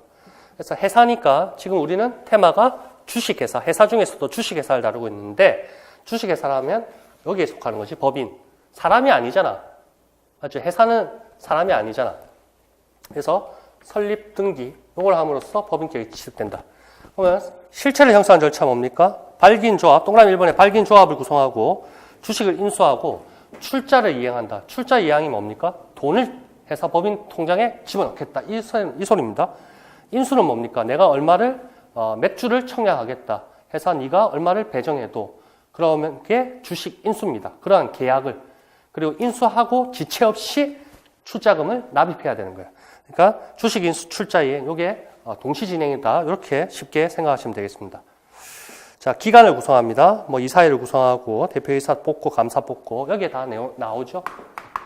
여기 다 내용들이 나올 것이고 자, 이러한 실체 형성 절차를 거쳐서 설립 등기가 된다. 설립 등기를 통해서 법 인격을 취득하게 된다. 응행에 태어난다. 그렇게 크게 대별을 하시고 자, 위로 갑시다. 발기 설립, 모집 설립을 크게 구분합니다. 발기 설립은 뭐냐 하면 설립 시 발행하는 주식 총수가 있습니다. 액면가액 10,000원짜리를 10만 주 발행하겠다. 이렇게 정간에 또는 법인 등기부 등본에 표기가 됩니다. 그 모든 주식을 총수를 발기인 얘네들만 다 주주가 되는 겁니다. 얘네들만 인수를 하고 납입을 하고 그 자체는 얘네들이 주주 자격을 취득하겠다는 거야. 얘들만 회사의 주인이 되는 거야. 소유자, 주주들. 사실은 조그만한 기업들에는 얘들 1명, 2명도 안 돼. 사실은 1명인 조그만한 기업도 많고. 그럼 얘가 회사의 소유자이자 경영자 된다고. 소유 경영자가 된다고. 소유와 경영이 분리되지 않는다고. 일반적인 제가 회계 처리, 세무 대리하는 그런 회사들은 다 마찬가지 1명이라고. 아니면 가족, 즉 부인. 뭐 이래. 얘네들이 주주가 되는 거야. 근데 모집 설립은 뭡니까? 요 발기인들, 정관에 도장 찍은 애들 말고 회사 외부로 하면 안 되는데, 발기인 외에, 외부로 그 돈을 모집하는 거야. 주주가 되게끔. 얘는 왜? 대규모의 자금이 필요할 때 주로 이렇게 하겠죠? 여러분, 삼성전자 주식 가지고 있나요? 안 가지고 있지? 근데 주식하는 친구들 보면 뭐 삼성전자 뭐 어디 다 있겠지? 걔네들은 발기인들이야? 아니겠지? 걔네들은 모집 설립 방식이겠지? 자, 나머지는 일부는 발기인이 인수하고 나머지는 주주를 모집하여 인수시켜 설립되는 것이다. 자, 발기인은 어떤 의미가 있습니까? 형식적인 의미는 아까 말했듯이 정관의 맨 뒷장에 서명날인 한 자, 기명날인 또는 서명한 자고, 실질적으로는 회사 설립 사무에 종사한 사람입니다. 그러니까 설립을 하기 위해서는 준비 단계가 있어야 될 거 아닙니까? 근본 기본 규칙, 정관을 작성하고, 뭐 납입하고, 이양하고, 계약, 청약 배정, 이러한 활동을 하는 설립 사무에 종사한 자가 실질적입니다. 발기인이다. 자, 밑으로 갑니다. 실체 형성 절차에 발기인들이 한 놈, 두 놈, 세 놈 모이면 발기인 조합을 구성하게 됩니다. 그래서 발기인은 발기인 조합의 구성원이 되는 거고, 설립 중 회사의 기관이 된다. 이런 것까지는 잘 몰라도 되고, 자, 정관 작성이 나옵니다. 여기서 이제 정관이 나옵니다. 발기인들이 정관을 작성하고 맨 뒷장에 기명날인 또는 서명하고, 그다음 문서를 정관에 하고, 정관은 공중의 인증을 받음으로써 법률적인 효력이 생긴다. 그런데 예외적으로 자본금 10억 미만의 회사는 그딴 짓 하지 마라. 공증 받을 필요 없다. 뭐 요거까지 몰라도 됩니다. 상법이 어느 순간 바뀌었어요. 몇 년 전에. 그래서 자본금 10억 미만의 회사는 뭐 감사도 필요 없다. 그러니까 설립 절차를 좀 간소하게 해준 취지가 있었습니다. 알겠죠? 너무 딱딱하게 진입장벽 너무 높이 하지 말고, 돈도 얼마 안 되는 애들, 뭐 10억은 물론 큰 돈이겠지만 그런 소규모 회사들의 설립 단계에서는 이러한 것들 하지 마라. 그래서 좀 완화시켜줬다. 그렇게 취지를 받으면 되고, 정관 밑에 가세요. 네모 박스. 실질적인 의무, 조직 활동에 관한 또는 사원의 지위, 그런 것들에 대한 근본 규칙. 형식적 의미는 근본 규칙을 기재한 서면. 선생님이 발기인 전에 사인한 문서를 뭐랍니까? 그렇게 물어봤었죠. 정관에 절대적 기재사항이 있어요. 요거 몇 가지만 외워 놓으십시오. 요거 박스 쳐놓고, 박스 다 쳐져 있지? 거기에 몇 가지만 좀 암기랍니다. 알겠죠? 암기하세요. 목적. 그러면 목적이 한 10몇 가지 됩니다. 그러면 뭐, 하여튼, 보통 주식회사 보면 정관에 또는 법인 등기부 등본에 목적 요칸에 뭐 이렇게 많습니다. 뭐, 하여튼 많아. 도매, 뭐, 개발, 뭐, 하여튼 다 하겠대. 그리고 맨 밑에 뭐라 하면 위에 각 뭐 부대사업 뭐 이런 식으로 다 돼. 하여튼 엄청 많아, 목적이. 좀 단순했으면 좋겠는데. 자, 목적 상호. 회사가 발행할 주식의 총수. 5번은 뭡니까? 설립 시 발행하는 주식 총수. 그러니까 전체 우리는 한 10만 주 발행하겠소 해놓고 설립 시에는 5만 주만 한다. 이런 차이입니다. 한 주의 금액 10,000원이냐 500원이냐 뭐 이런 얘기. 본점 소리지. 공고하는 방법은 서울에 소재하는 일간신문에 공고를 하겠다. 뭐 이런 거. 발기인 성명, 주민등록번호, 주소. 이런 식으로. 몇 가지 암기 좀 해놓으세요. 한 3가지 정도. 목적 상호, 발행할 주식 총수, 설립 시 발행할 주식 총수, 그거 연결시키면 하나 또 되고, 한 주의 금액, 요 정도. 자, 그리고 발기 설립하고 모집 설립 차이가 나는 게 주식 인수입니다. 인수가 뭐랬죠? 청약하면 배정하는 거고, 그래서 사원의 지위를 갖는 그 단체법적인 계약이라 했고, 인수하면 바로 즉시 납입을 해야 된다. 돈을 내야 된다는 얘기고, 발기 설립은 얘네들 3명이서 짜고 치는 고돌이야. 엄마, 아빠, 남편, 부인 이렇기 때문에 서면이 필요 없어. 인수 단계에서 청약 배정하고 이러는데 뭐 서류 만들고 이럴 필요 없다는 얘기지. 그래서 무방식이고 서면으로 하면 되고, 서면 무방식이고, A4지 한 장에 그냥 뭐 날려 쓰면 돼. 알겠죠? 그런데 모집 설립은 주식 청약서라는 게 있어야 됩니다. 주식 청약서, 그 단어 기억해 주세요. 모집 설립이 발기 설립과 다른 주식 인수 그 요소가 되는 게 핵심 키워드 주식 청약서라는 서류가 있습니다. 그래서 법정 서식입니다. 법정 서식. 법으로 정해놨어. 주식 청약서. 했죠? 삼성전자에서 모집 설립 방법으로 주주를 모집하는데 뭐 증자할 때도 마찬가지겠지만 주식 청약서라는 법정 서식이 있어야지 각자 다른 A4지 날려 쓴 게 말이 되겠어? 알겠죠? 주식 청약서 됐고 주주의 유한 책임 밑에 당구장 표시 있죠? 그것도 중요한 색칠 표시해주세요. 주주의 유한 책임. 주주란 뭡니까? 사원의 지위, 주식회사에 주식회사만 한정합시다. 다른 회사 생각하지 말고 사원의 지위고 회사 소유자고 그런 것들입니다. 자, 주주 유한 책임 한도가 있다는 겁니다. 무한이 아니라는 얘기죠. 그러면 유한 책임 어디까지 한도가 있는데 한도를 서술해 줘야겠지? 출자액, 주식 인수가액, 인수 다음에 바로 납입이 있을 때니까 주로 출자가액 한도로 출자한액 한도로 출자 한도 내에서 회사 외부의 채권자들한테 책임을 져야 된다. 그게 유한 책임. 반대는 무한 책임. 나중에 나올 겁니다. 무한 책임은 회사의 채권자.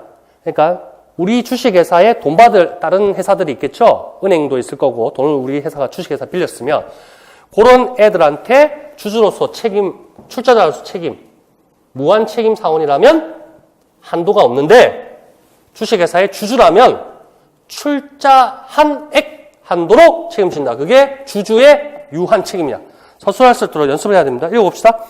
주주의 회사에 대한 책임은 주식 인수인으로서 그가 가진 주식 인수가액을 한도로 재산상 출자금만 부담할. 말이 좀 어렵습니다. 그러니까 인수하면 바로 납입이 있을 것이고 출자액 한도다는 얘기다. 그 밖에 아무런 책임을 지지 않는다. 그래서 유한하다. 한도가 있다. 자, 밑에 요런 표시 있죠? 제가 프린트 할 때 요런 표시들이 가끔 보일 겁니다. 이런 표시의 의미는 앞에 어쩌고 저쩌고의 어떤 결론의 의미입니다. 결론이나 뭐라 해야 될까? 결과 따라서 이런 의미라고 받아들이면 되고 앞으로 이제 많은 느낌이 올 겁니다. 자, 유한 책임은 회사 채무에 대해서 그러니까 회사가 지는 빚입니다. 주식회사 A가 지는 빚에 대해서 주주로서 출자 한도 내에서 책임지는 것. 그게 유한 책임이고 무한 책임은 출자 한도를 넘어서 책임을 부담하는 게 무한 책임이다. 출자 이행 밑에 4번 지체 없이 인수가액 전액을 납입해야 된다. 지체 없이 기간 구성한다. 그렇게 해서 실체 형성 절차 완료. 그 다음에 실체 형성 절차가 종료되면 발기인은 설립 등기한다. 설립 등기함으로써 법인격이 취득된다. 법인이 태어난다. 법인 등기부 등본, 등기, 설립 등기 거기에 따른 서류가 법인 등기부 등본인데 거기에 보면 설립 연, 월, 일 그래서 태어난 날짜가 딱 찍힌단 말이지. 됐고 밑에 예제 봅시다. 모의고사 때 예전에 했던 거. 자, 3번 다음은 회사 설립 절차와 사업자 등록에 대해서 간단히 요약한 내용이다. 기획 밑에 저 박스를 보세요. 설립 계획서를 작성하고 기획을 구성하고 정관 작성 및 공증을 한다. 주식 발행 사항을 결정한다. 그리고 니은 띄우고 사업자 등록을 신청한다. 기획에 들어갈 거 힌트를 줍니다. 위에 첫 번째 줄. 기획은 회사 설립 사무에 종사한 자. 딱 나와야 되지? 발기인. 설립 중 회사의 기간. 발기인의 조합. 기획조합, 발기인 조합. 이걸 갈로를 했으면 좋았을 건데 제가 이 당시 때 이렇게 했네. 기획 용어는 뭐다? 발기인. 콤마 찍고 니은을 통해서 법인격을 취득한다. 뭐지? 설립 등기.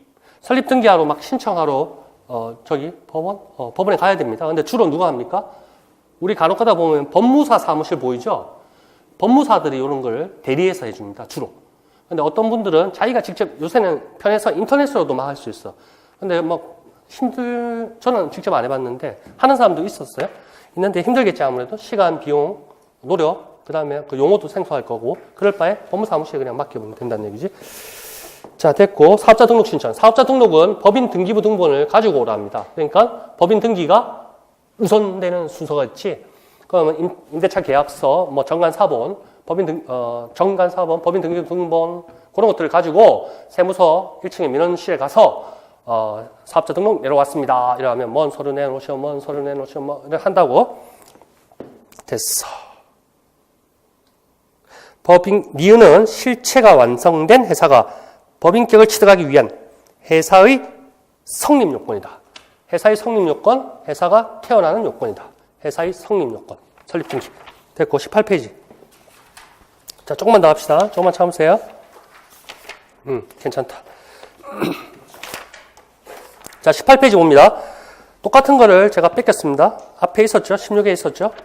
자, 이것도, 14학년도에 이렇게 나왔습니다. 과목명은 창업 일반이었고, 사업계획서라는 테마 다뤘고, 설립 다뤘고, 그 다음에 창업, 회사 설립해서, 적어 나왔지? 전문가 물어봤고, 전문가, 이렇게 나왔고, 오른쪽에 16학년도에서는 또 어떻게 변형이 돼서 이걸 울과먹었는지 봅시다. 16학년도 시험 문제 봅시다. 19페이지. 다음은 사업정보 전문교과, 두 교사의 대학. 기억에 들어갈 과목명. 역시 과목명을 물어봤습니다. 그리고 니은에 들어갈 용어. 그러니까 내용 영역, 여기에 있는 거하고 똑같, 일맥상통한 거야. 여기에 들어갈 니은은 이런 걸 알고 있느냐, 이걸 물어봤다는 얘기야. 자, 봅시다. 김교사. 저희 학생이 인터넷 쇼핑 창업, 역시나 창업이었고, 인터넷 쇼핑몰 창업이야. 그러면 이때 과목은 전자상거래 실무 과목이었습니다. 그리고 사업계획서를 작성했습니다. 사업계획서라는 단어가 나옵니다. 왼쪽에 14학년도 문제에서도 사업계획서 작성, 이런 문구가 보이죠? 자, 사업계획서를 작성했습니다. 잘했네. 박 교사가 이럽니다. 김 선생님 담당하신 무슨 과목에도 사업계획서 관련 단원이 있군요. 자, 기억 과목은 전자상거래 실무입니다. 이건 뭐 어쩔 수 없습니다. 이건 뭐 맞추는 사람은 진짜 꾸준히 봤던 사람이었고, 전자상거래 실무입니다. 별책 23회 그 당시에 그 찾기 해가지고 한글 파일을 검토해보면 사업계획서라는 단어를 찾게 하면 두 군데서 나옵니다. 창업 일반 쪽에서 나오고 29번 타자. 그 다음에 전자상거래 실무, 요게 22번 타자였죠. 그때 딱 두 군데서만 나옵니다. 이 출제자는 그래도 잘 낸 것 같아. 자, 무슨 사업계획서 관련 단원이 있네 하니까 김 교사가 박 선생님께서 저와 담당 과목은 다르지만 박 선생님은 뭐 하는데? 창업 일반 한다며. 박은 창업 일반이야. 자, 다르지만 저희 학생이 작성한 사업계획서를 한번 살펴봐 줄 수 있을까요? 그러니까 박 교사님이 그럼요. 내가 창업 일반 전문 교사야. 내가 사업계획서 내가 그거 전문가야. 살펴보니 환경분석을 잘했네요. 외부 환경, 내부 환경 잘했겠지. 그런데 수익성, 경제성, 기술성에 내가 니은 분석이 좀 더 아쉽네. 좀 서술되면 좋겠네. 내가 창업 사업계획서 전문가거든.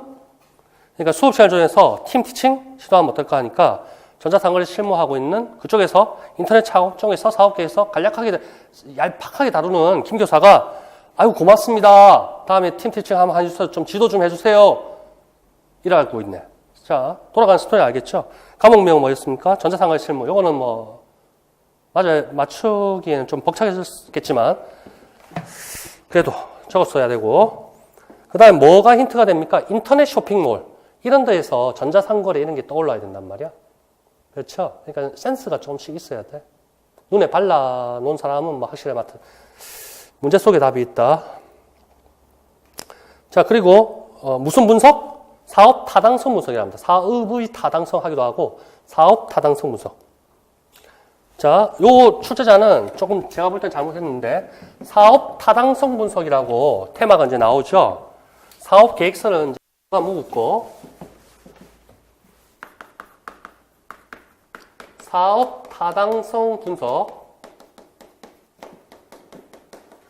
자, 요런 테마가 나오면 성시경 알죠? 성시경 가수. 그걸 떠올립니다. 시기경. 시장성. 성시경. 시기경. 뭐 하여튼 이렇게 하니까 몇 번 하다 보니 되더라고. 기술성. 경제성. 근데 경제성을 또는 수익성이라고 합니다. 그래서 저는 시기경 이렇게 합니다. 교과서도 제가 여러 가지를 보는데 표현이 약간씩 다릅니다. 근데 제가 그래도 일반적인 걸 찾거든요. 공통. 시기경으로 암기하면 되고 경제성이 수익성이라고. 선생님은 여기 출제자는 이렇게 합니다. 수익성, 경제성. 이게 똑같은 얘기인데 이렇게 했어. 어쩔 수 없어. 자, 공부를 좀 더 하는 것 같아, 그 사람은. 시기경. 성시경, 시기경. 시장성은 뭡니까? 아, 내가 이런 물건을 만들었는데 사줄 놈이 있을까? 사줄 놈이 과연 있을까? 수요가 있을까? 기술성은 내가 과연 이렇게 독창적인 특별한 물건을 만들 기술이 있을까? 그 기술을 가지는데 투입되는 원가는 얼마 정도일까? 경제성, 수익성은 뭡니까? 예산, 손익이 이런 걸 만들 수도 있는 능력도 가졌어. 사고 싶은 애들도 충분해. 내가 그런 걸 만들어서 팔았을 때 얼마가 내 손에 떨어질까? 남을까? 이익이 얼마나 될까? 수익이 얼마나 될까? 쉽죠? 시기경 그렇게 하시면 되고 창업 쪽에 그 밑에 해설 보면 박스라 하면 제가 영역 내용 알죠? 거기에 보면 이미 사업 타당성 분석이라는 단어가 있습니다. 그러니까 이걸 눈에 발랐던 사람은 쉽게 적을 수 있었을 것이다. 상식이 또 있었겠지. 사업 타당성 분석을 또 별도로 우리가 상업경제에서 또 공부하니까. 자, 19페이지 그렇게 보고 여기까지 하고 쉬고 다음 페이지 할게요. 수고하셨습니다. 네, 수고하셨어요.